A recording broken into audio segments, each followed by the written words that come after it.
ఒక ప్రశాంతమైన పట్టణంలో లిల్లీ అనే యువతి తన ఇంటి వెనుక ప్రాంగణంలో ఒక విచిత్రమైన దృశ్యాన్ని చూసింది. ఆకులు మరియు ధూళితో కప్పబడిన చిన్న నిద్రాణమైన రోబోట్. మృదువైన స్పర్శతో లిల్లీ రోబోట్ను సక్రియం చేస్తుంది. అది కళ్ళు తెరిచి మృదువైన గంటను విడుదల చేస్తుంది. ఇది ఊహించని స్నేహానికి నాంది పలుకుతుంది. లిల్లీ బడ్డీ అని పేరు పెట్టే రోబోట్ను ఆట ఆనందాలకు పరిచయం చేస్తుంది. అతనికి ఆటలు, నవ్వు మరియు బాల్యంలోని సాధారణ ఆనందాలను నేర్పుతుంది. కలిసి వారు వెనుక ప్రాంగణాన్ని దాటి పార్కులను అన్వేషిస్తూ చెట్లను ఎక్కడం మరియు వారి చుట్టూ ఉన్న ప్రపంచంలోని అద్భుతాలను కనుగొంటారు. ఒకరోజు రోబోట్ కదలికలు మందగిస్తాయి. దాని శక్తి క్షీణిస్తుంది. లిల్లీ ఆందోళన చెందుతుంది మరియు తన స్నేహితుడికి సహాయం చేయాలని నిశ్చయించుకుంటుంది. శ్రద్ధ మరియు సంకల్పం ద్వారా లిల్లీ రోబోట్ను మరమ్మతు చేస్తుంది.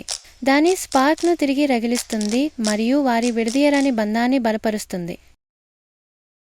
వారి స్నేహం గురించి వార్త వ్యాపిస్తుంది మరియు ఒక అమ్మాయి మరియు ఆమె రోబోట్ మధ్య ఉన్న ప్రత్యేకమైన బంధాన్ని జరుపుకోవడానికి సమాజం కలిసి వస్తుంది. ఋతువులు మారుతున్న కొద్దీ లిల్లీ మరియు రోబోట్ సాహసాలను పంచుకుంటూనే ఉంటారు. వారి స్నేహం రోజురోజుకు బలపడుతుంది.